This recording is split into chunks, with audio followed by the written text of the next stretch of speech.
গুপ্তাঙ্গের লোম 40 দিন না কাটলে তার ইবাদত কবুল হবে কি? কবুতরের বিষ্ঠা কাপড়ে লাগলে নাপাক হবে কিনা? অভিভাবকদের মতামত ছাড়া চরিত্র রক্ষা করার জন্য বিয়ে জায়েজ আছে কিনা? নামাজের পর তাসবিহ ও তাহলিল পাঠ করার সময় ওযু জরুরি কিনা? রোগের জন্য তাবিজ ব্যবহার করা জায়েজ হবে কিনা? টয়লেটে ইস্তেগফার বা জিকির কোনটা পড়া যায় মনে মনে?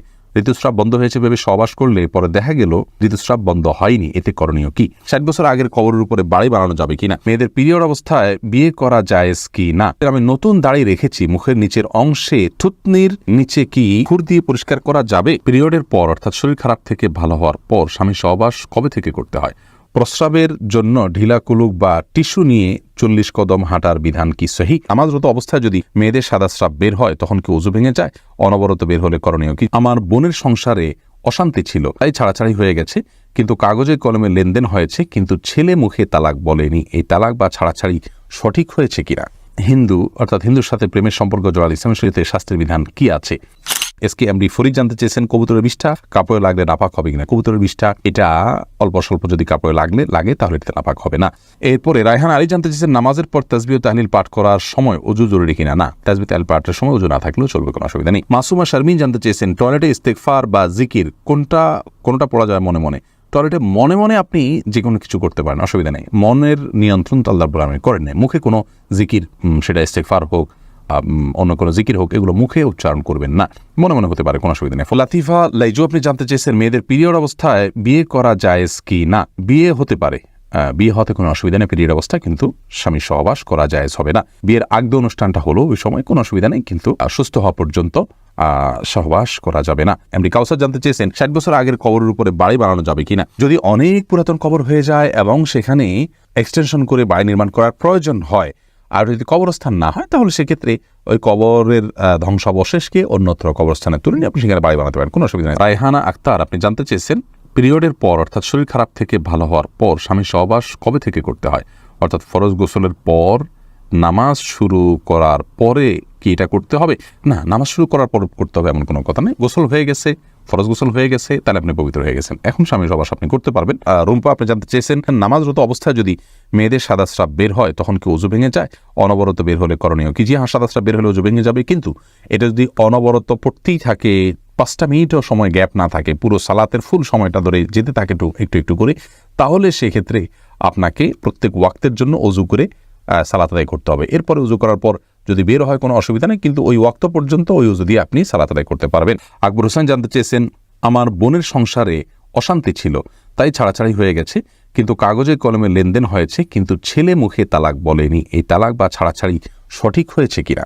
আপনার বোনের সংসারে অশান্তি ছিল, তাই ছাড়াছাড়ি হয়েছে, কাগজে কলমে লেনদেন হয়েছে, কিন্তু ছেলে মুখে তালাক বলেনি। ভাই আকবর হোসেন, প্রথম কথা হলো কাগজে কলমে কি লেখা হয়েছে? যদি কাগজে তিনি লিখিতভাবে ডিভোর্স দিয়ে থাকেন এবং তিনি সেখানে স্বাক্ষর করে থাকেন, ওটা পড়ে জেনে, তাহলে সেক্ষেত্রে তালাক হয়ে যাবে, মুখে কিছু না বললেও। লিখিতভাবে তালাক দিলেও তালাক হয় মুখের উচ্চারণ ছাড়া, কিন্তু তিনি কি লেখা আছে সেখানে জানতে হবে। কথার কথা, উকিল কি লিখেছে জানেনও না তিনি, বা তার কর্তৃপক্ষ, তারা পরিবারের লোকজন তালাকের কাগজপত্র রেডি করেছেন, তাকে শুধু বাধ্য করেছে সিগনেচার করতে, তিনি জানেন না কি লেখা আছে, তাহলে তালাক হবে না। এরকম হলে, আর যদি তিনি জানেন কি লেখা ছিল, ওইটা পড়ে তিনি সিগনেচার করেছেন, তাহলে তাতে তালাক হয়ে যাবে। রাহি শাহী আপনি আইডি থেকে জানতে চেয়েছেন প্রস্রাবের জন্য ঢিলা কুলুক বা টিস্যু নিয়ে 40 কদম হাঁটার বিধান কি সহি?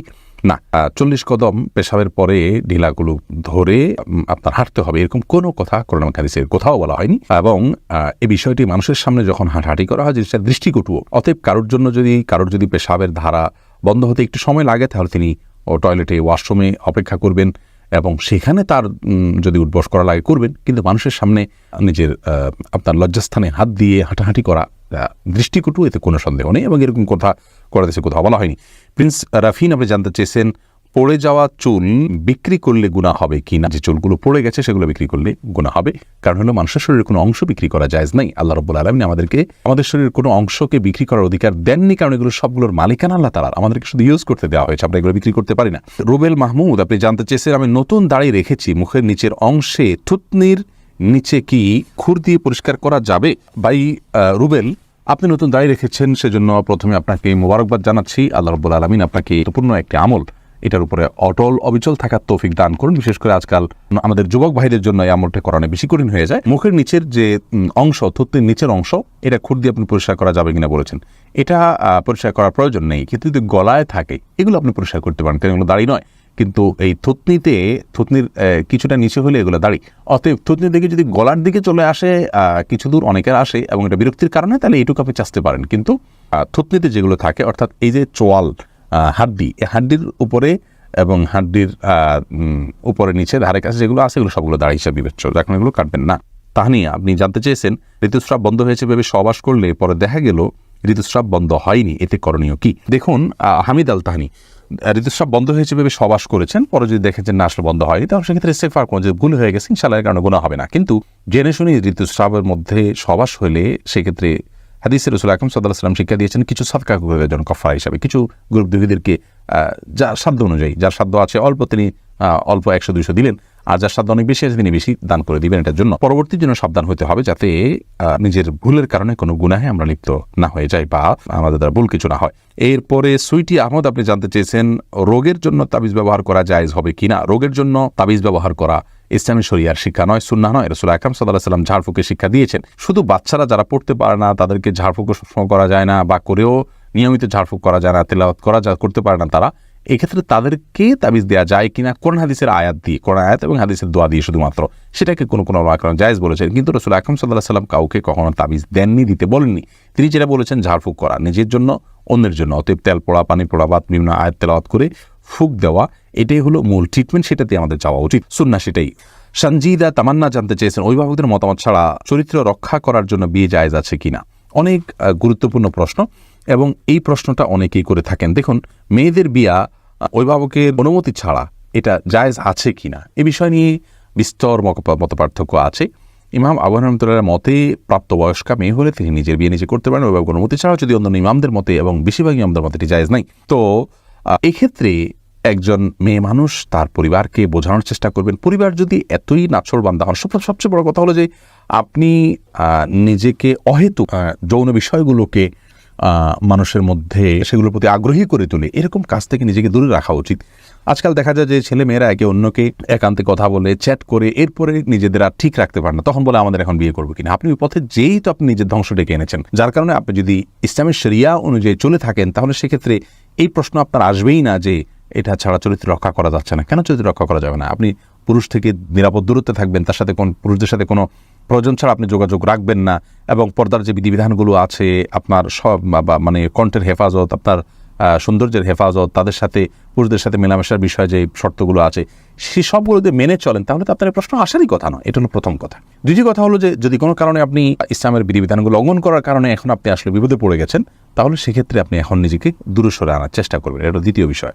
তৃতীয়ত হলো অভিভাবক সম্মতির বাইরে, তাদের মতামতের বাইরে নিজেরা মতামত নিয়ে আর নিজেদের মতামতের ভিত্তি করে খুব বেশি সংখ্যক মানুষ শান্তিতে থাকতে পারেন না, এটা হলো বাস্তব, এবং বিয়ে ভেঙে যায় এর হারই বেশি। যার কারণে এই জায়গা থেকে আমরা সরার চেষ্টা করবো। হ্যাঁ, যদি কোনো অভিভাবক বয়স হয়ে গেছে, তারপরও দিচ্ছেন না এবং দিনদার ছেলেকে তারা পছন্দ করেন না, তাহলে সেক্ষেত্রে তার ইসলামের শরীয়ত দৃষ্টিকোণ তার অভিভাবকত্বের অধিকারী নেই। তখন আপনার পক্ষ থেকে এলাকার ইমাম অভিভাবককে আপনার গণ্যত্র বিয়ে দিতে পারে। কিন্তু বিষয়গুলোকে মাথায় রাখতে হবে, শুরুর ধাপেই আপনি এটি অবলম্বন করতে পারবেন না।